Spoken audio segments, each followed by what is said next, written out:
اللهم بارك على محمد وعلى آل محمد كما باركت على إبراهيم وعلى آل إبراهيم إنك حميد مجيد.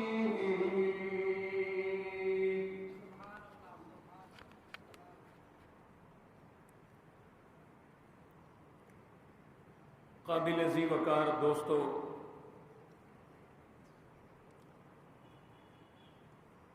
الحمدللہ رب کائنات نے ہمیں مسلمانوں کو رمضان المبارک کا برکتوں اور رحمتوں والا مہینہ عطا فرمایا تھا۔ خوش نصیب ہیں وہ لوگ جنہوں نے قدر کی، جنہوں نے اکرام کیا اس ماہ مبارک کا،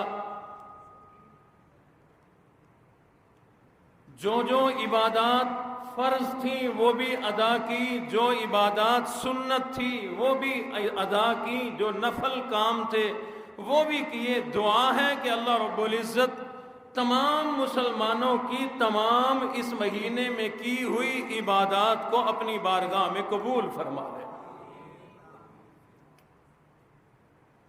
حق تو یہ ہے کہ اب 11 مہینے ہیں، 12واں مہینہ دوبارہ رمضان کا آئے گا اگر ہم زندہ ہوئے تو۔ زندہ ہوئے تو اگلے سال یہ مہینہ ملے گا، اس مہینے کی برکتیں ملیں گی، اس مہینے کی رحمتیں اور عافیتیں ملیں گی۔ خوش نصیب ہیں بہرحال وہ لوگ جنہوں نے اس مہینے کی قدر کی، جو اللہ اور اس کے رسول کے احکامات تھے وہ پورے کیے، اللہ نے توفیق عطا فرمائی۔ دعا بس یہی ہے، اور اب پورا سال دعا کرتے رہیں، 2 دعائیں کرتے رہیں۔ مولا یہ جو رمضان گزر گیا اس کو قبول فرما، اور آئندہ بھی ہمیں یہ مہینہ عطا فرما۔ صرف عبادت کوئی بھی کر لینا کافی نہیں۔ علماء نے لکھا ہے کہ عبادت وہ ہے جو کر کے انسان سنبھال بھی رکھے۔ اللہ نے رمضان المبارک کا مہینہ ہمیں ٹریننگ کے لیے، مشق کے لیے، تربیت کے لیے عطا فرمایا۔ اللہ فرماتے ہیں میرے بندے میں نے تجھے صبح سے لے کر شام تک حلال چیزوں سے پرہیز کرا کے تجھے ٹریننگ دے دی، اب 11 مہینوں میں حلال کھانا ہے، حرام نہیں کھانا۔ 11 مہینوں میں اب تجھے ٹریننگ مل گئی، رمضان میں تجھے حلال پینے کی بھی اجازت نہیں تھی، اللہ فرماتے ہیں تجھے تربیت مل گئی، اب حلال پینا ہے، حرام نہیں پینا۔ میں نے تجھے حلال کے قریب جانے سے بھی روکا، اپنی بیوی کے پاس جانے سے بھی روکا۔ اللہ فرماتے ہیں تیری اب تربیت ہو گئی، تیری مشق ہو گئی، ٹریننگ ہو گئی، اب 11 مہینے حلال کے پاس جا سکتا ہے، حرام کے پاس نہیں جا سکتا۔ ٹریننگ کا مطلب یہ نہیں ہوتا کہ ہو گئی، سرٹیفکیٹ مل گیا، سند مل گئی، بات ختم ہو گئی۔ آرمی میں، پولیس میں، کسی محکمے میں جب بھرتی ہوتی ہے، ٹریننگ ہوتی ہے، اب اس ٹریننگ کا مطلب نہیں ٹریننگ ہو گئی بس بات ختم، نہیں۔ اب جب تک اس شعبے میں کام کرے گا، جب تک ریٹائر نہیں ہوتا، جب تک تیری زندگی ہے، جب تک تو نے کام کرنا ہے، آرمی کی اسی ٹریننگ کے مطابق چلنا۔ اللہ یہی سمجھاتے ہیں میرے بندے، تیری میں نے ٹریننگ کرا دی اس 1 مہینے میں، اب اس مہینے کے بلبوتے پہ تو نے 11 مہینے اسی طرح سے گزارنے ہیں۔ 1 سال کے بعد تیری ٹریننگ ہو جائے گی پرانی، ٹریننگ پرانی ہو جائے گی، مشق پرانی ہو جائے گی۔ اللہ فرماتے ہیں اگلے سال پھر تیری رینیو کرائی جائے گی، دوبارہ مشق کرائی جائے گی، تاکہ یاد دہانی ہو جائے کہ ان حرام چیزوں سے ہم نے بچنا۔ بہرحال رب کائنات سے میری بھی دعا ہے، آپ بھی دعا کریں، بلکہ سارا سال ہمارا اب دعا کرنے میں گزر جائے۔ مولا تیری مہربانی سے یہ جو رمضان المبارک کا مہینہ ہمیں ملا تھا، ہم نے اس میں عبادات کی، دن کا روزہ رکھا، رات کو ہم نے قرآن پڑھا، تراویح پڑھی، ہم نے قرآن پڑھا بھی، قرآن سنا بھی، ہم نے پورا مہینہ اپنی سر توڑ کوشش لگا دی عبادات کرنے میں، تجھے راضی کرنے میں۔ مولا تو راضی بھی ہو جا اور ہماری ان عبادات کو قبول بھی فرما لے۔ اللہ ہماری ان دعاؤں کو قبول فرمائے۔ یاد رکھنا، دعا ویسے تو اللہ سے ہر بندہ مانگتا ہے، اور بندے کو اللہ عطا بھی فرماتے ہیں۔ کیوں عطا فرماتے ہیں؟ اللہ فرماتے ہیں میرے بندے جب تو مجھے یاد کرتا ہے نا، یاد رکھ، تجھے سمجھانے کے لیے بتایا اور سمجھایا گیا کہ اللہ عرش پہ ہے، اللہ آسمانوں میں ہے۔ اللہ فرماتے ہیں جب مجھے کوئی پکارتا ہے، ذہن میں رکھے، دل دماغ میں رکھے کہ میں اس کی شاہ رگ سے بھی زیادہ قریب ہوں۔ اللہ بالکل قریب ہے، اس لیے مانگتے ہوئے اس بات کا دھیان بھی رکھنا چاہیے، جب اللہ سے مانگیں ذہن میں ہو اللہ میرے بالکل سامنے ہے، اللہ میرے بالکل قریب ہے، میری پکار کو سن بھی رہے ہیں، سمجھ بھی رہے ہیں۔ بلکہ حدیث شریف میں ہے، حضور علیہ الصلوۃ والسلام نے ارشاد فرمایا اس دنیا کے اندر مختلف زبانیں بولی جاتی ہیں، مختلف بولیاں بولی جاتی ہیں، یہ تو انسانوں کی بولیاں ہیں۔ فرمایا تمام کے تمام مختلف بولیوں والے لوگ بھی، تمام جانور بھی، تمام پرندے بھی، تمام مچھلیاں بھی، تمام جنات بھی، تمام فرشتے بھی، یہ مل کر ایک آواز ہو کر اپنی اپنی زبان میں، اپنی اپنی بولیوں میں اللہ سے اپنی ضرورتیں مانگنا شروع کر دے۔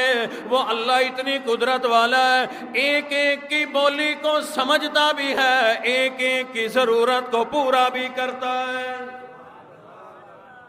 ایک وقت میں کوئی انگریزی میں مانگ رہا ہے، کوئی عربی میں مانگ رہا، کوئی فارسی میں مانگ رہا، کوئی سریانی میں مانگ رہا، کوئی عربی کے اندر مانگ رہا، کوئی ہندو اپنی ہندی زبان میں مانگ رہا، کوئی سرائکی میں، کوئی پنجابی میں، پٹھان اپنی پشتوں میں مانگ رہا ہے، کوئی بلوچی میں مانگ رہا، کوئی سندھی میں مانگ رہا۔ فرمایا دنیا کے اندر جتنی بھی بولیاں ہیں، تمام بولیوں میں مل کر ایک دم میں اللہ سے مانگنا شروع کر دو، میں اللہ ایک ایک کی پکار کو سنتا بھی ہوں، سمجھتا بھی ہوں، ضرورتوں کو پورا بھی کرتا ہوں۔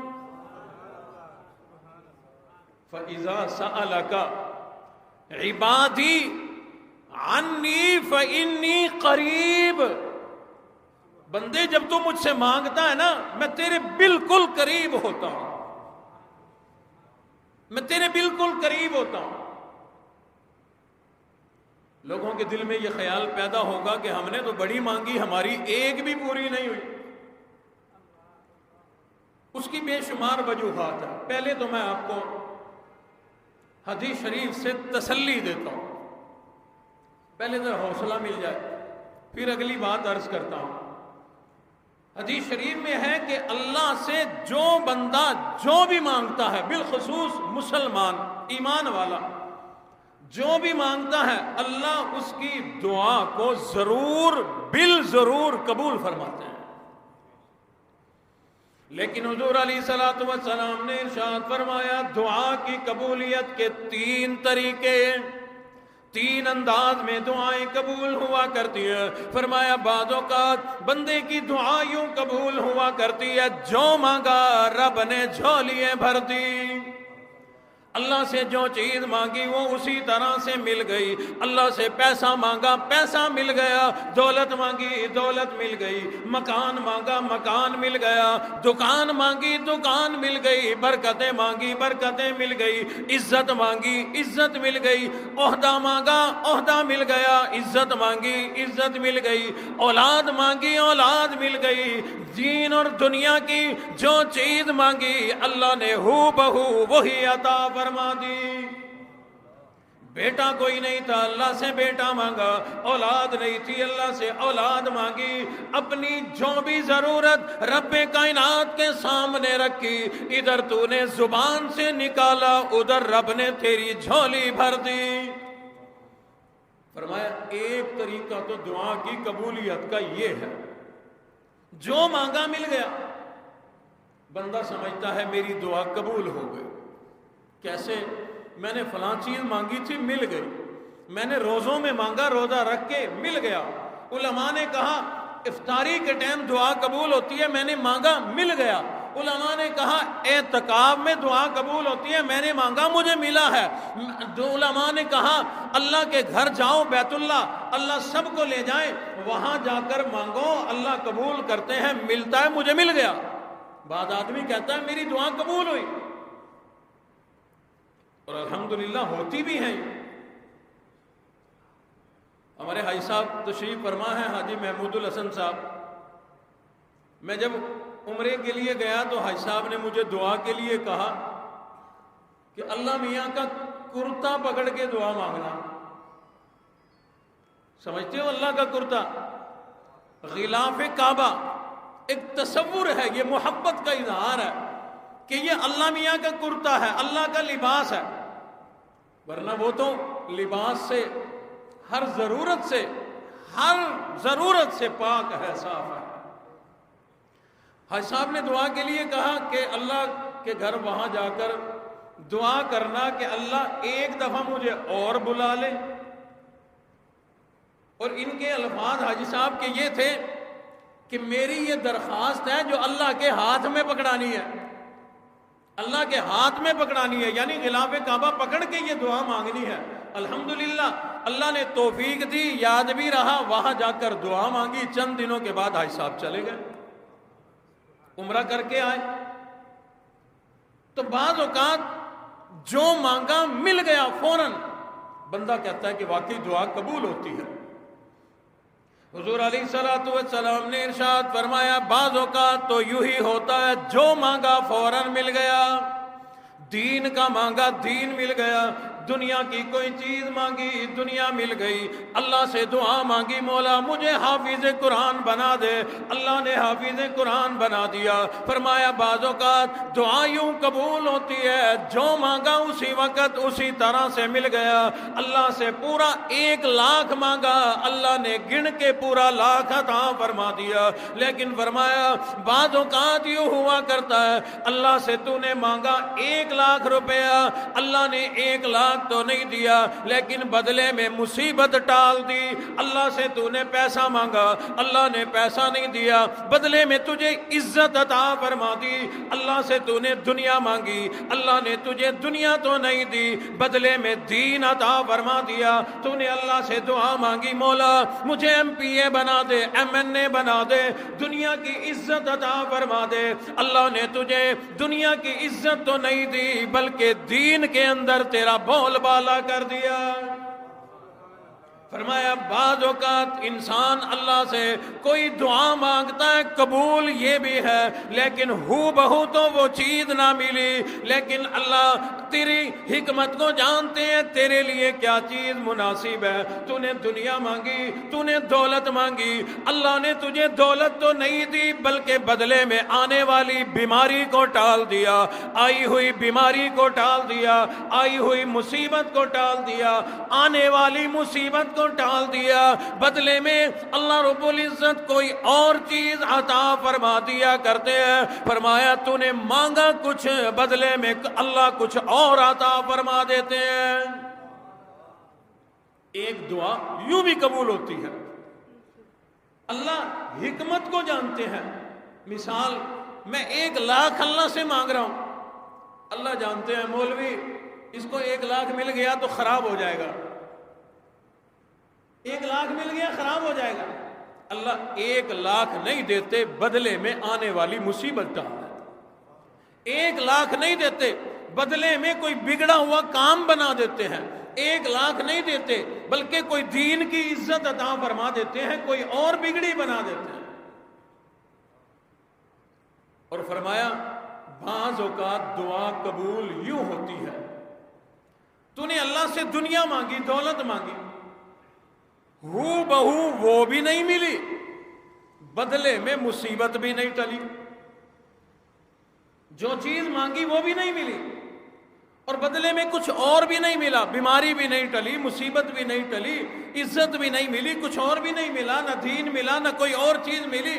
بہرحال فرمایا نہ ہو بہو ملتی ہے نہ کچھ اور ملتا ہے، بلکہ اللہ تیری دعا کو قبول فرما کے آخرت کے بینک میں جمع کر لیتے۔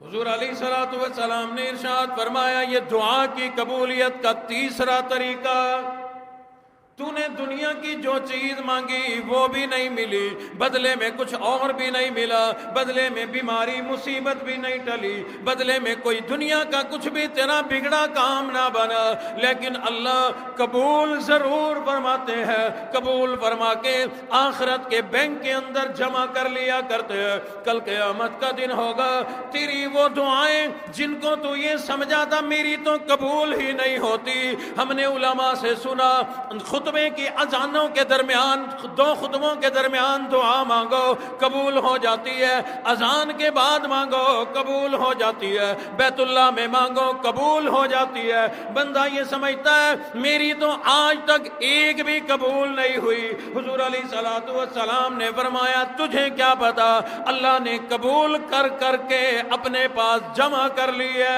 قیامت والے دن ان جمع شدہ دعاؤں کا صلہ اللہ رب العزت جب ایک بڑے سارے ڈھیر کی صورت میں عطا فرمائیں گے، بندہ حیران ہو جائے گا، مولا میں نے اتنی نیکیاں نہیں کی، اتنی عبادات نہیں کی، یہ اتنا صلہ مجھے کہاں سے مل گیا؟ اللہ فرمائیں گے او میرے بندے تو یہ سمجھا کرتا تھا میری تو دعائیں قبول نہیں ہوتی، میری آج تک کوئی دعا قبول نہیں ہوئی، اے میرے بندے تیری قبول ہوا کرتی تھی لیکن دنیا کی تیری قبول نہ ہوئی، ان کا صلہ دنیا میں نہیں ملا بلکہ میں اللہ نے آخرت میں جمع کر رکھا تھا، آج تجھے تمام دعاؤں کا صلہ ملتا ہے۔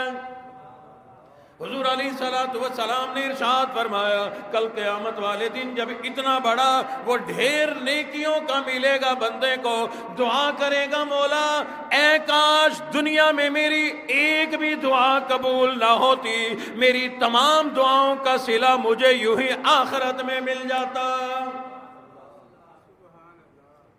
انسان بے صبرہ ہے، بے صبرہ ہے، جلد باز ہے، ہم چاہتے ہیں یہاں سے دعا مانگ کے اٹھنے سے پہلے خبر آ جائے، ہمیں خوشخبری مل جائے کہ جو مانگا تھا مل گیا۔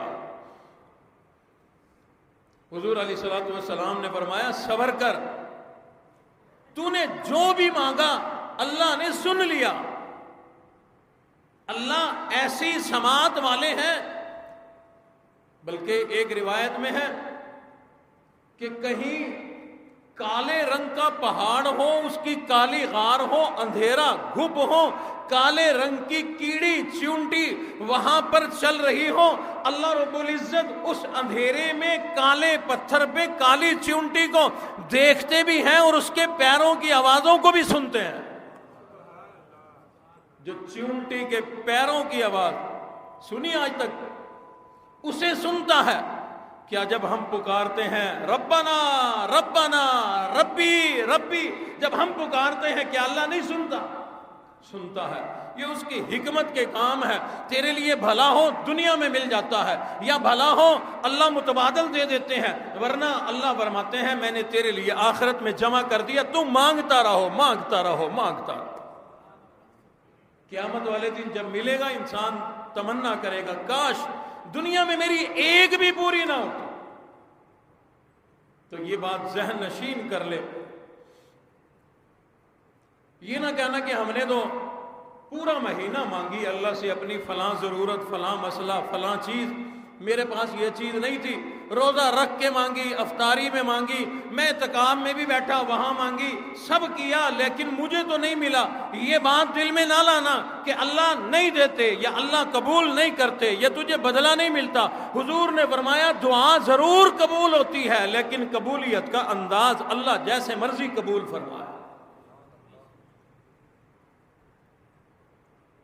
اور دوسری بات، دعا کی قبولیت کی کچھ شرائط ہیں، کچھ اوقات ہیں، کچھ ٹائم ہیں، کچھ حالتیں ہیں۔ مثال کے طور پر ایک حدیث میں ہے، رمضان شریف میں آپ نے علماء سے سنی ہوگی بارہا، کہ 3 لوگ ایسے ہیں، 3 اللہ سے جھولی پھیلائیں مانگیں، اللہ ان کی دعا رد نہیں کرتے بلکہ دیتے ہیں۔ روزہ دار کی دعا افطار کے ٹائم ضرور قبول ہوتی ہے۔ عدل انصاف کرنے والا بادشاہ، حکمران ہو، بادشاہ ہو، صدر، وزیر اعظم ہو، آج کے دور کے حساب سے عدل کرنے والا، انصاف کرنے والا بادشاہ اللہ کے سامنے جب بھی جھولی پھیلائے اللہ اس کی دعا ضرور قبول فرماتے ہیں۔ اسی طرح حدیث شریف میں کوئی آدمی مظلوم ہو، کسی نے اس پر ظلم کیا ہو، ریاست نے ظلم کیا، بادشاہ نے ظلم کیا، یا کسی آدمی نے ظلم کیا، کسی مالدار نے ظلم کیا، اس مظلوم آدمی کی جس پر ظلم ہوا، یہ جو بھی دعا کرے اس کی دعا اللہ کے عرش پہ بغیر کسی رکاوٹ کے پہنچ جایا کرتی ہے۔ ایک تو یہ حالتیں ہیں، ایک ٹائم ہوتے ہیں، ان ٹائموں میں دعا جو ہے وہ ضرور قبول ہوتی ہے۔ جس طرح سے کہا جاتا ہے جمعے کے دونوں خطبوں کے درمیان دعا قبول ہوتی ہے۔ اذان ہو رہی ہو، باوضو بیٹھو، متوجہ ہو کے سنو، اذان کا جواب بھی دو، اذان کے بعد اذان کی دعا پڑھ کے درود پاک پڑھ کے دعا مانگو، اللہ جھولیاں بھر دیں گے۔ اسی طرح حرمین شریفین میں، مکہ مکرمہ بیت اللہ میں اور مسجد نبوی مدینہ منورہ میں اللہ سب کو بار بار زیارات نصیب فرمائے، وہاں جا کر جو بھی دعا مانگو گے ملتی ہے، میں خود تجربہ کر کے آیا۔ اور ایک طریقہ اور ہے، یہ تھوڑا سا مشکل ہے، ہم لالچی لوگ ہیں، ہم نے دولت مانگنی اپنے لیے، عزت مانگنی اپنے لیے، صحت مانگنی اپنے لیے، عہدہ مقام مرتبہ مانگنا اپنے لیے، دنیا مانگنی اپنی تو آخرت مانگنی اپنی۔ بڑی اچھی بات ہے، چلو انسان اپنے جوگا تو ہو، تو کسی کا نہیں بنتا تو نہ بن، اپنا تو بن، یہاں تک تو بات ٹھیک ہے۔ لیکن حدیث شریف میں ہے کہ کوئی آدمی یہ تمام دعائیں اگر اپنے کسی اور مسلمان بھائی کے لیے مانگے، اس کو ملے نہ ملے اللہ مانگنے والے کو ضرور عطا فرماتا ہے۔ حدیث شریف میں حضور علیہ الصلوۃ والسلام نے ارشاد فرمایا، کوئی آدمی جھولی پھیلاتا ہے، دعا مانگتا ہے، مولا میرے فلاں رشتہ دار کو صحت عطا فرما دے، میرے محلے دار کو صحت عطا فرما دے، میں نے سفر کیا، سفر میں ایک مسافر ملا، بیمار تھا، مریض تھا، مولا میرا لگتا کچھ نہیں، میں جانتا اس کو نہیں، وہ کون تھا، کہاں سے آیا، مجھے پتا کوئی نہیں، مولا اس کو صحت عطا فرما دے۔ حدیث شریف میں ہے جو آدمی دوسروں کے لیے دعائیں مانگتا ہے، صحت کی، عزت کی، مال و دولت کی، جو آدمی دوسروں کے لیے مانگتا ہے، اللہ کے فرشتے اللہ سے دعا کرتے ہیں، مولا یہ تیرا بڑا مخلص بندہ اپنے لیے نہیں مانگتا، اوروں کے لیے مانگتا ہے، مولا مہربانی فرما، جن کے لیے یہ مانگ رہا ہے ان کو دے یا نہ دے لیکن اس مانگنے والے کو ضرور عطا فرما۔ جو مانگ رہا ہوں اسے ضرور ملتا ہے۔ تو آج کے بعد دعا کا تھوڑا سا انداز بدلو، اپنے علاوہ سب کے لیے مانگ۔ میں نے کہا تھوڑا سا مشکل کام ہے کہ عزت دوسروں کے لیے مانگو، اس کا مطلب ہے میں ذلیل ہو جاؤں، دولت اوروں کے لیے مانگو اس کا مطلب میں غریب رہوں، نہیں نہیں، حدیث شریف میں ہے یہ اللہ نے نظام ایسا بنایا کہ جب تو عزت، دولت، صحت، کامیابی، کامرانی، دنیا، آخرت، دین، جو چیز دوسرے کے لیے مانگے گا، فرشتے دعا کریں گے مولا ان کو دے نہ دے اس کو ضرور دے، تجھے مل جائے گا۔ اسی طرح سے یعنی میں نے ایک طریقہ آپ کو بتلا دیا، فرشتوں کو اپنے لیے دعاؤں کے اندر مصروف کر دو، اوروں کے لیے مانگو، فرشتے تمہارے لیے مانگیں گے۔ حضور علیہ الصلوۃ والسلام نے ارشاد فرمایا مسجد میں جب اذان ہو رہی ہو اس سے پہلے وضو کر کے مسجد میں آ کر کے بیٹھ جایا کر۔ اب اذان ہو گئی، اذان کے بعد جتنا ٹائم نماز میں موجود ہے یعنی اکثر و بیشتر 15 یا 20 منٹ پہلے اذان ہوا کرتی ہے، یہ 15 منٹ باوضو ہو کر تو مسجد میں نماز کے انتظار میں بیٹھ جا۔ حضور علیہ الصلوۃ والسلام نے ارشاد فرمایا جو نمازی اذان سن کر باوضو ہو کر مسجد میں آ کر اللہ کے گھر میں آ کر نماز کے انتظار میں بیٹھا رہتا ہے، فرشتے اس کے لیے مغفرت کی دعا کرتے رہتے ہیں۔ اسی طرح ارشاد فرمایا مدنی کریم صلی اللہ تعالی علیہ وسلم نے جو آدمی شام کے ٹائم یا صبح کے ٹائم یہ پڑھے اعوذ باللہ السمیع العلیم من الشیطان الرجیم بسم اللہ الرحمن الرحیم، پھر سورۃ الحشر کی آخری آیات پڑھے هو اللہ الذی لا الہ الا هو عالم الغیب والشہادۃ هو الرحمن الرحیم، یہاں سے لے کر اخیر تک یہ 3 آیات باوضو ہو کر صبح کے وقت اگر پڑھ لے شام تک 70,000 فرشتہ تیرے لیے مغفرت کی دعا کرے گا۔ جو شام کو پڑھ لے صبح تک 70,000 فرشتہ تیرے لیے مغفرت کی دعائیں کرتے رہیں گے۔ اسی طرح حضور علیہ الصلوۃ والسلام نے ارشاد فرمایا جو آدمی کسی مریض کی عیادت کرنے کے لیے چلا گیا صبح کے ٹائم، کسی مریض کو پوچھنے چلا گیا، لالچ کوئی نہیں، طمع کوئی نہیں، دنیا کی تجھے لالچ کوئی نہیں، تو کسی مریض کو تیرا رشتہ دار ہو، محلے دار ہو، دوست ہو یا کوئی بھی مسلمان ہے، اس کو پوچھنے چلا گیا سنا ہے تو بیمار ہے، بتا اب تیرا کیا حال ہے، اللہ تجھے صحت عطا فرمائے۔ یہ عیادت کرنے اگر تو کسی مریض کے پاس چلا گیا، حضور علیہ الصلوۃ والسلام نے فرمایا شام تک تیرے لیے 70,000 فرشتہ مغفرت کی دعا کرتا رہے گا۔ اگر شام کو جائے گا تو صبح تک 70,000 فرشتہ، 70,000 بندے کہیں اکٹھے ہوں اور دعا کریں، لوگ کہتے ہیں قبولیت میں شک کوئی نہیں، اور بندے ہمارے جیسے گناہگار، اور جہاں 70,000 نورانی نوری فرشتہ گناہ کرنا تو دور کی بات، گناہ کا ارادہ بھی ان کے دل میں نہیں آتا، کیوں؟ اللہ نے ان کو گناہ اور شہوت کا ذوق شوق رکھا ہی کوئی نہیں، مادہ رکھا ہی کوئی نہیں۔ 70,000 فرشتے جس کے لیے مغفرت کی دعا کریں اس کی تو مغفرت پکی ہے۔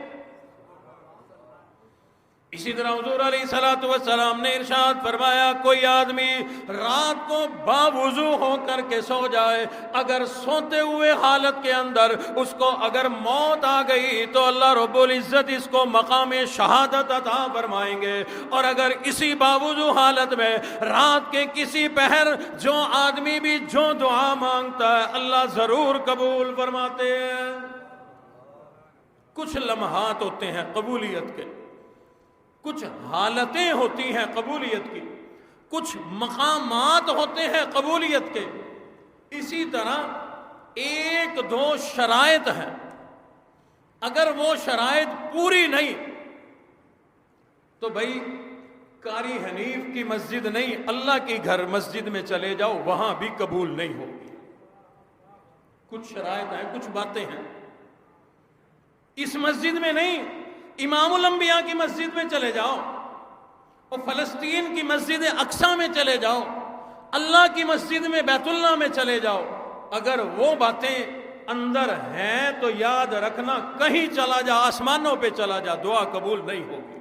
ہاں اس مالک کی حکمت کے کام ہے، وہ دینا چاہے تو کافر کو بھی تو دے رہا ہے، کافر مانگتا ہے دولت، اس کو ملتی ہے تو تجھے بھی مل گئی تو تو سمجھے گا کہ ہاں میری دعا قبول ہو گئی. یہ دعا قبول نہیں ہوئی، اللہ نے آزمائش ڈالی. وہ کیا ہے؟ ہمارا یہ جسم بنتا ہے کھانے سے. کھانا ہم خرید کے لاتے ہیں پیسوں سے، پیسے آتے ہیں مزدوری کمائی دکانداری سے. اگر تیری کمائی حرام کی ہے، پیسہ حرام ہے تو تیری روٹی بھی حرام ہے. روٹی حرام ہے تو جسم جو بن رہا ہے یہ بھی حرام کا بن رہا ہے، حرام کا بن رہا ہے. پھر انہی حرام پیسوں سے کپڑا خریدا، اسی حرام پیسے سے پگڑی خریدی، اسی حرام پیسے سے ٹوپی خریدی، اسی حرام پیسے سے رومال اوڑھ کر مسجد میں آ. جتنی مرضی مانگ، کپڑا حرام کا، جسم بدن حرام کا، ایک دعا قبول نہیں ہوگی.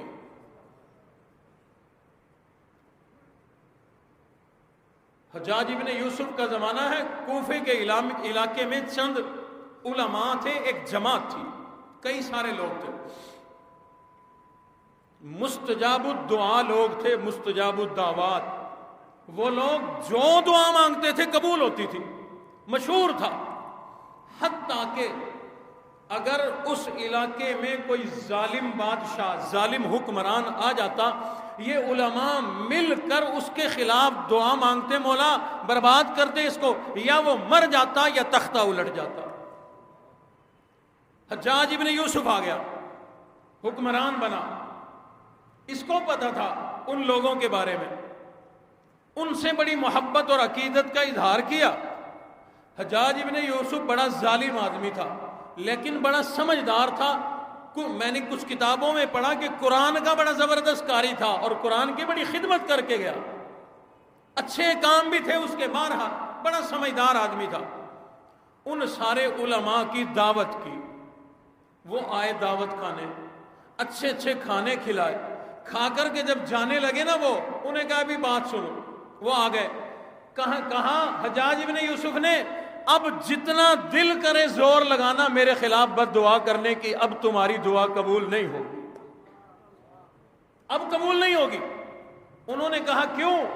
کہا کہ تمہاری قبول اس لیے ہوتی تھی کہ حلال کھاتے تھے، آج میں نے تمہیں حرام کھلا دیا، اور میرا اللہ کی ذات پہ بھروسہ ہے جس کے اندر حرام چلا جائے ان کی دعا قبول نہیں ہوا کرتی. علماء نے لکھا ہے پھر ایسا ہی ہوا. حجاج ابن یوسف نے کمر توڑ دی، ظلم کیا اتنا. انہوں نے بڑی جھولیاں پھیلائی، بڑی دعائیں کی. ایک مرتبہ کا کھایا ہوا حرام، اور نہ چاہتے ہوئے، اپنی مرضی سے نہیں، نہ چاہتے ہوئے کھایا، اس آدمی کی دعا قبول نہیں ہو رہی. اور جو ساری زندگی حرام، دھوکہ، جھوٹ سے کمایا ہوا کھا رہا ہے، پھر کہتا ہے میری دعا قبول نہیں ہوتی، ہماری دعا نہیں قبول ہوتی. سب سے پہلے ہم اپنا بدن پاک کریں، کوشش تو کریں نا، حلال اندر ڈالیں، حلال کمانے کی کوشش کریں. اور کہتے ہوتے ہیں نا، ہم تو کہتے ہیں نا بھی سواد کا، ذائقے دار، کوالٹی والا تھوڑا کھا لو، زیادہ نہ کھاؤ، تھوڑا کھا لو. اللہ اور اس کے رسول فرماتے ہیں حلال کا کھا، تھوڑا کھا، روکھی سوکھی کھا لے، تھوڑا کھا، اللہ کا شکر ادا کر. اور ایسی بات نہیں کہ حلال کھانے والوں کی برکت نہیں ہوتی، وہ بھوکے مرتے ہیں. الحمدللہ کتنے لوگ ایسے ہیں حلال کمانے والے، اللہ نے ان کو مالا مال کر رکھا. ہمارے اندر یہ ایک بات بیٹھ گئی کہ سود سے کماؤ بڑا پیسہ اکٹھا ہوتا ہے، جھوٹ سے کماؤ بڑا مال آتا ہے، بڑی دکانداری چلتی ہے. اور میرے دوستو یقین کر کے لکھ کے لے جاؤ، سود سے، جھوٹ سے، بے ایمانی سے ظاہراً نظر آئے گا کہ بڑا پیسہ ہے، لیکن لاکھ اگر آئیں گے تو منٹوں میں تو کروڑوں دے بیٹھے گا. کتنے لوگ ایسے ہیں ہمیں خود بتاتے ہیں کہ ہم نے یوں کمایا تھا، پتہ ہی نہیں کدھر گیا. کئی لوگ کاروباری، چھوٹے چھوٹے کاروبار ہیں، چھوٹے چھوٹے، جوتے کا کام، کپڑے کا کام. کوئی بیٹھا ہو تو ناراض نہ ہونا بھائی، چھوٹا سا کام ہے، اس میں بھی ٹکا کے جھوٹ بولتے ہیں. پھر کہتے ہیں بڑی کوشش کر لی، برکت نہیں ہے جی. آتا ہے، ٹکتا نہیں پیسہ. میں ان کو کہا کرتا ہوں بھی پیسہ ایسا لو جس کے پیر نہ ہو، پر نہ ہو. ایسا پیسہ لو جو ٹکا رہے، اڑنے والا کیوں لیتے ہو؟ حلال لاؤ، سچائی والا لاؤ، ایمانداری والا لے کے آ۔ یہ ایمانداری اور حلال پیسے میں آپ کو کیا بتاؤں، اتنا سکون ہے، اتنا سکون ہے جو پسینہ بہا کے مزدور کما کے ایمانداری سے لاتا ہے۔ میں اس کی بات کر رہا ہوں، ہر مزدور نہیں، کئی غریب ایسے ہیں غربت میں بھی بے ایمانی کرتے۔ مزدور آدمی جو حلال کما کے لاتا ہے نا، خود کھاتا ہے، تھوڑے میں پیٹ بھر جاتا ہے، بچوں کو جب دیتا ہے بچے کہتے ہیں ابا آج جو آٹا لائے ہو بڑا مزیدار ہے، آج جو دال لے کے آئے تھے کون سی دکان سے لائے تھے؟ ابا کہتا ہے فلاں جگہ سے۔ بچے کہتے ہیں یہیں سے یہ مسور کی دال، ماش کی دال یہیں سے لایا کرو، بڑی مزیدار ہے۔ ان بچوں کو کیا پتا اس دال میں مزہ نہیں، حلال کی کمائی میں مزہ ہے۔ اپنے بچوں کو حرام کما کر اگر تو شوارما کھلائے گا، بڑے بڑے مرغے اور چرگے کھلائے گا، وہ بڑی بڑی قیمتی چیزیں کھا کر بھی کہیں گے ابا مزہ کوئی نہیں، یہ دکان بدل کے دیکھ، یہ ٹھیا بدل کے دیکھ، یہ دکان بدل، شاید اچھی جگہ سے کوئی اچھی چیز مل جائے، ذائقے دار مل جائے۔ اس ابا کو، ان بچوں کو کون سمجھائے ان چیزوں میں لذت اس لیے کوئی نہیں کہ کمائی جو ہے، مال جو ہے وہ حلال کا کوئی نہیں۔ حلال کماؤ، حلال کھلاؤ، جب تیرے بچوں کے اندر حلال جائے گا۔ واقعہ یاد آیا حضرت ابو بکر صدیق رضی اللہ تعالیٰ عنہ کا زمانہ،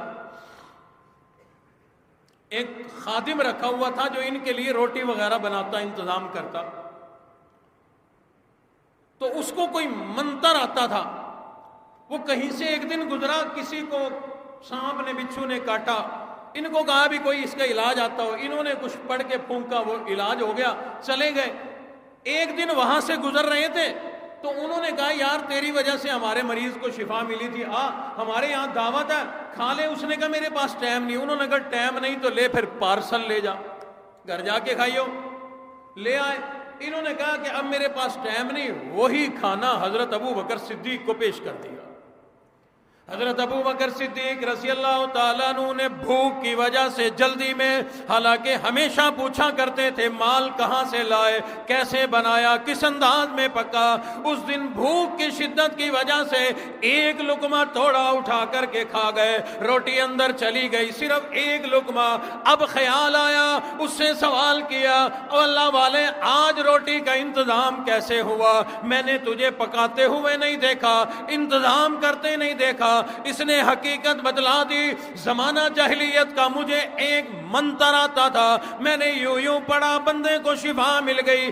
آج ان کے وہاں کوئی شادی تھی، دعوت تھی، انہوں نے مجھے روٹی دے دی کہ تو وہی آدمی ہے، تیرے منتر کی وجہ سے ہمارے مریض کو شفا مل گئی تھی، آج آجا ہم تیری خدمت کرتے ہیں، بدلے میں یہ لے جا، یہ روٹی میں وہی سے لایا۔ حضرت ابو بکر فرمانے لگے تیرا ناس ہو، تیرے لیے بربادی ہو، تو نے حرام کھانا ایک لقمہ مجھے کھلا دیا، حلق میں انگلی مار مار کے پانی پی کے حلق میں انگلی مار کر وہ ایک لقمہ جب تک نہیں نکالا چین نہیں آئی۔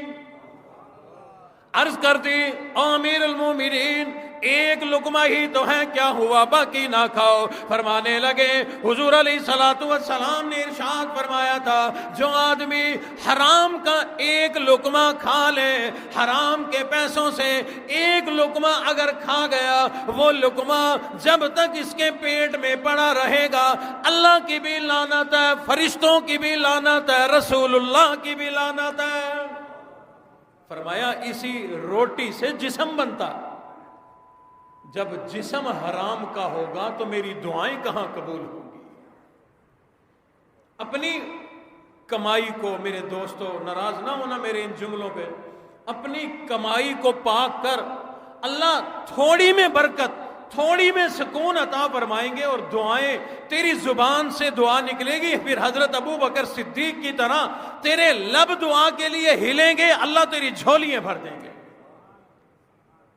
شاعر نے کہا نا دعا کے لیے وہ اگر لب ہلا دیں، حضرت ابو بکر صدیق کے بارے میں دعا کے لیے وہ اگر لب ہلا دے خدا اس پہ اپنے خزانے لٹا دے. یہی وجہ ہے کہ انہوں نے ایک لقمہ حرام کا برداشت نہیں کیا. زبان پر جب بھی دعا آئی اللہ نے خزانے لٹا دیے.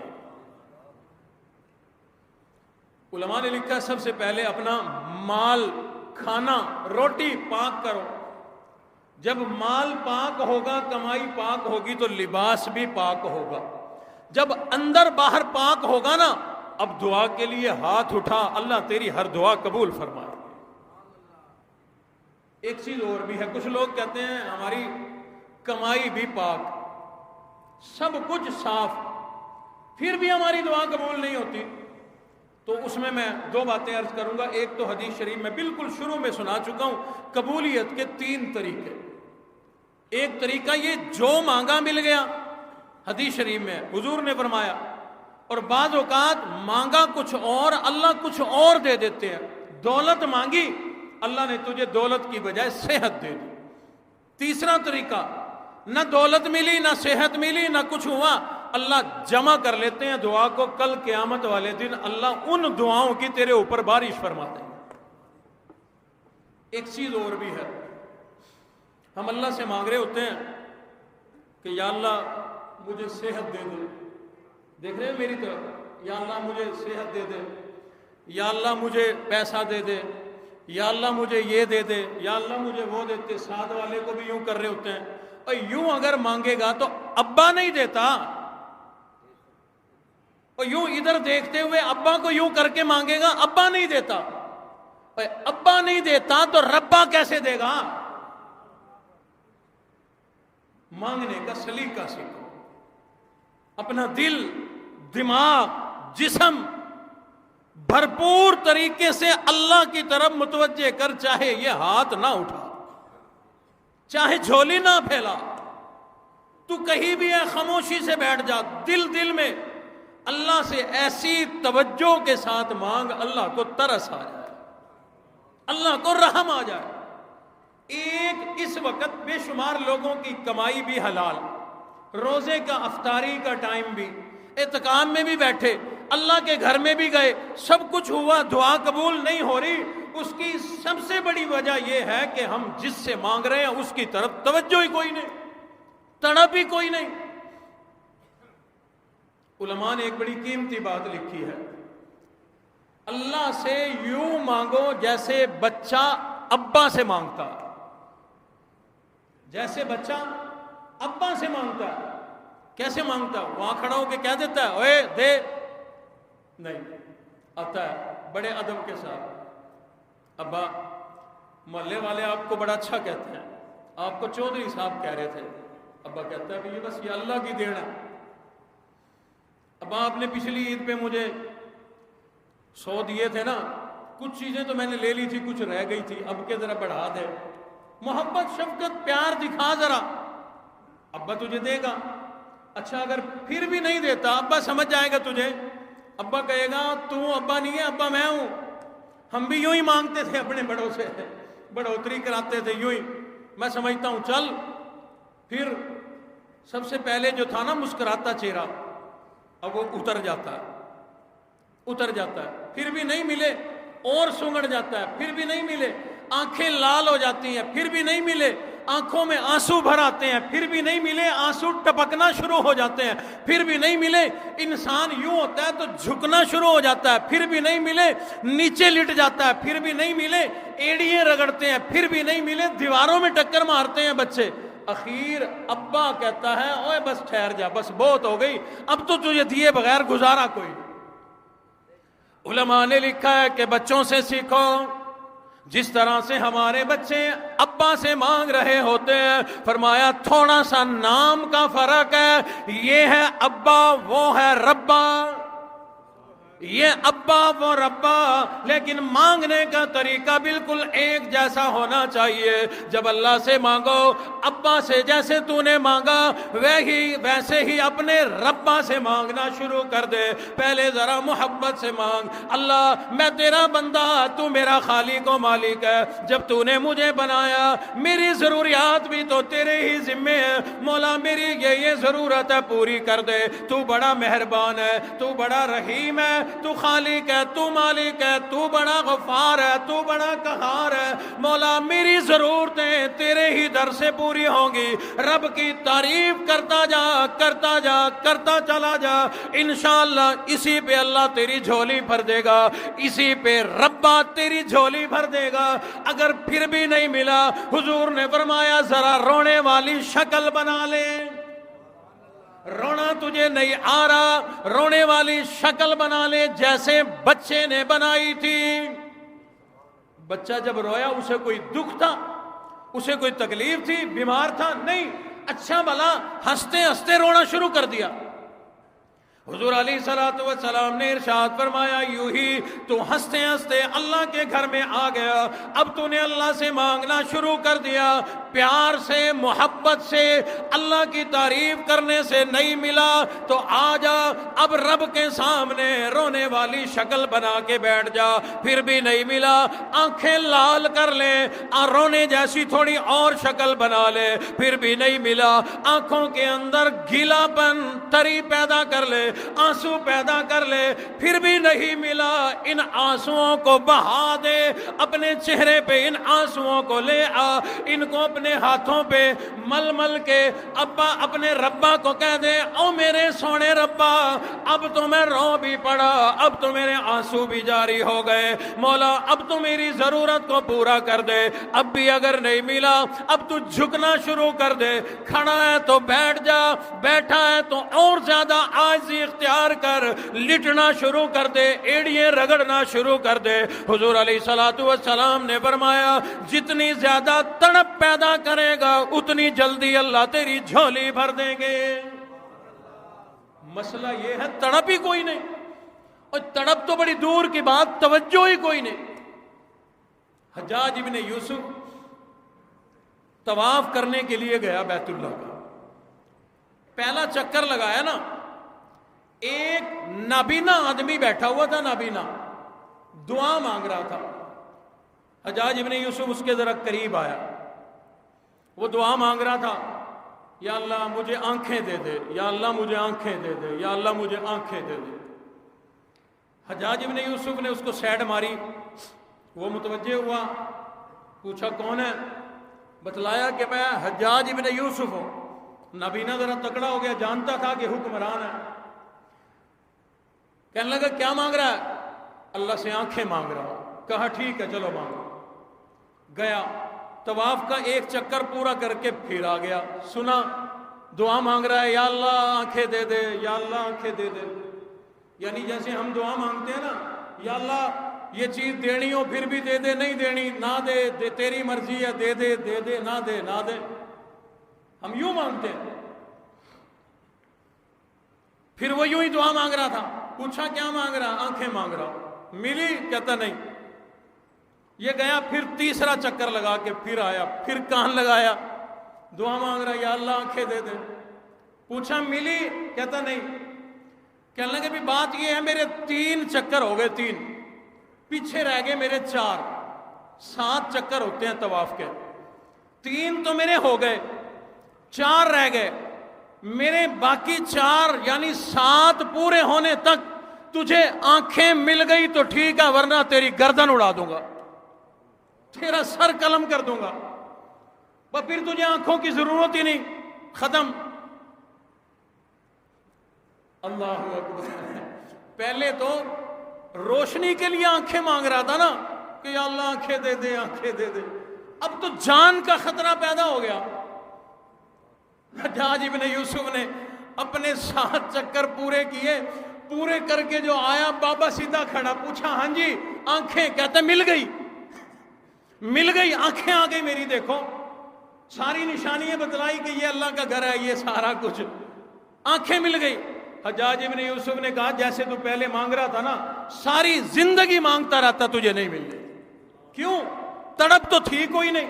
اب جب تجھے جان کا خطرہ پیدا ہوا نا کہ میری اب تو پہلے آنکھیں کوئی نہیں اب جان جاتی ہے, اب جب جان کا جس کو خطرہ ہو پھر اللہ سے بندہ کیسے مانگتا ہے آپ سمجھ سکتے ہو. جب جان کی تڑپ جان کا خدشہ پیدا ہوا پھر اللہ سے ایسی تڑپ سے بابا جی نے مانگا, اللہ نے آنکھیں عطا فرمائی. اس لیے حضور علیہ الصلوۃ والسلام نے ارشاد فرمایا اپنا مال بھی پاک کرو, اپنی روٹی اور غذا کو بھی پاک کرو, اپنا کپڑا بھی پاک کرو, اعمال بھی اچھے کرو, رب سے یاری لگاؤ, تڑپ بھی پیدا کرو, اللہ سے محبت کے ساتھ تڑپ کے ساتھ آنسو بہا بہا کے مانگا کرو, اللہ رب العزت ضرور عطا فرمائیں گے. آخری بات عرض کرتا ہوں او لوگو, ٹھیک ہے یہ ساری باتیں ہیں, بڑی تڑپ بھی ہے, بڑا کچھ ہے, لیکن اکثر لوگ ایک غلطی بڑی کیا کرتے ہیں. اللہ رب العزت نے وہ ہماری غلطی ہمیں قرآن مجید میں سمجھا دی. اللہ فرماتے ہیں فَمِنَ النَّاسِ مَن يَقُولُ رَبَّنَا آتِنَا فِي الدُّنْيَا. بس یہی پہ بریک لگا دیتے ہیں. کیا کہتے ہیں؟ ایک ہی دعا کیا کرتے ہیں, مولا دنیا عطا فرما دے, ربنا آتنا فی الدنیا, مولا ہمیں دنیا کی دولت دے دے, دنیا کی عزت دے دے, دنیا کی شہرت دے دے.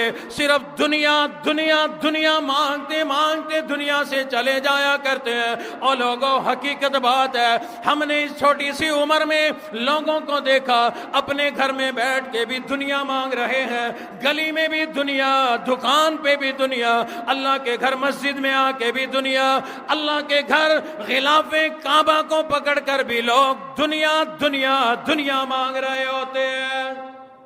اس سے آگے چلتے ہی نہیں. دنیا, مولا دولت دے دے, مولا پیسہ دے دے, مولا عہدہ دے دے, مولا اولاد دے دے, مولا یہ دے دے وہ دے دے, صرف دنیا. یا اللہ پھر کیا کریں؟ نہ مانگے دنیا. اللہ فرماتے ہیں راستہ میں بتا دیتا ہوں, آگے تمہاری مرضی. راستہ بتا دیتا ہوں, آگے تمہاری مرضی. قرآن مجید کا دوسرا سپارہ اللہ رب العزت نے فرمایا کچھ لوگ تم میں سے ایسے ہیں فَمِنَ النَّاسِ مَن يَقُولُ رَبَّنَا آتِنَا فِي الدُّنْيَا وَمَا لَهُ فِي الْآخِرَةِ مِنْ خَلَاقٍ. جو لوگ صرف دنیا دنیا مانگتے ہیں, میں اللہ کی مرضی کسی کو دے بھی دیتا ہوں کسی کو نہیں دیا کرتا. جو صرف دنیا دنیا مانگے گا, دنیا ملے یا نہ ملے, میں اللہ اگر دنیا دے بھی دوں تو ایسے آدمی کا آخرت میں کوئی بدلہ کوئی نہیں, آخرت میں اسے کچھ نہیں ملے گا. مولا ہم تو یہ چاہتے ہیں ہماری دنیا بھی اچھی بن جائے, آخرت بھی اچھی بن جائے. کیوں بھئی ہم یہی دعا مانگا کرتے ہیں ہماری دنیا بھی اچھی بنے, آخرت بھی اچھی بنے. اللہ فرماتے ہیں ہاں ہاں یہی تو دعا ہے, میں تجھے سمجھانا چاہتا ہوں. اللہ فرماتے ہیں تم لوگوں میں کچھ لوگ ایسے بھی ہیں جو یوں کہا کرتے ہیں ربنا آتنا فی الدنیا حسنہ وفی الآخرۃ حسنہ. مولا ہمیں دنیا بھی اچھی عطا فرما, آخرت بھی اچھی عطا فرما. اللہ فرماتے ہیں دعا یوں مانگا کرو, ٹھیک ہے دنیا بھی مانگو لیکن صرف دنیا دنیا نہیں, دنیا کے ساتھ آخرت کو بھی ملا لیا کرو. ربنا آتنا فی الدنیا حسنہ, صرف دنیا نہیں بلکہ فرمایا فی الدنیا حسنہ. مولا دنیا دے لیکن ایسی دے جس میں نقصان نہ ہو, جس میں ضرر نہ ہو, جس میں بربادی نہ ہو, جس میں تباہی نہ ہو, بلکہ عافیت والی حسنہ دنیا عطا فرما. وفی الآخرۃ حسنہ, آخرت بھی بڑی اچھی عطا فرما. وقنا عذاب النار, دنیا ایسی دے جس پر آخرت میں پکڑ نہ ہو, دولت ایسی دے جس پر آخرت میں پکڑ نہ ہو، عزت ایسی دے دنیا کی آخرت میں عذاب نہ ہو، عہدہ ایسا دے مجھے وزیر مشیر M P A M N A ایسا بنا جس کے صلے میں مجھے آخرت میں عذاب نہ ہو، بلکہ دنیا بھی اچھی عطا فرما، آخرت بھی اچھی عطا فرما، اور جہنم کے عذاب سے بھی بچا لے۔ مشہور دعا ہے یہ، ہر آدمی کو آتی ہے دعا، لیکن اس کی قیمت کا پتہ کوئی نہیں۔ مانگو، اللہ نے کہا دنیا بھی مانگ، عزت مانگ، دولت مانگ، چدراہٹ مانگ، مربے مانگ، سب کچھ مانگ، اکیلا مربع نہ مانگ، ایک مربع آخرت کا بھی ساتھ مانگ، اور ساتھ میں یوں بھی کہو وقنا عذاب النار، اس دنیا کی دولت کے بدلے آخرت کا عذاب نہ دے دینا۔ اگر یہ دولت جو میں مانگ رہا ہوں، پیسہ جو مانگ رہا ہوں، یہ کاروبار جو میں مانگ رہا ہوں، اس کے بدلے اگر مجھے آخرت میں عذاب ہونا ہے تو مولا پھر میں امیری نہیں بلکہ غریب ہی صحیح، اس تڑپ کے ساتھ مانگو۔ ایک منٹ میں ساری بات کا خلاصہ پھر دوہرا دیتا ہوں، بعد میں آنے والوں کی سمجھ میں آ جائے۔ ہم سمجھتے ہیں دعا قبول نہیں ہوتی ہے۔ ایک تو ہم صحیح ٹائم پہ نہیں مانگتے، دوسرا صحیح جگہ نہیں مانگتے، صحیح موقع پہ نہیں مانگتے، اور بعض اوقات اس کی دعا قبول نہیں ہوتی جس کی کمائی حرام ہے، روٹی حرام ہے، کھانا حرام ہے، کپڑا حرام ہے، اس کی دعا قبول نہیں ہوتی۔ اپنے اندر باہر کو حلال بناؤ اور پھر تڑپ پیدا کرو، جیسے حجاج ابن یوسف نے بابے کی دعا قبول کرائی، نبینا کی دعا قبول کرائی، جان کا جیسے خطرہ ہو پھر بندہ دعا مانگتا ہے تڑپ کے ساتھ، تو اللہ دعا قبول فرماتے ہیں۔ اللہ ہمیں اسی طرح کی دعا مانگنے کی توفیق عطا فرمائے، اور دعا ہم مانگ رہے ہیں کہ ہم نے جو عبادات رمضان کے مہینے میں کی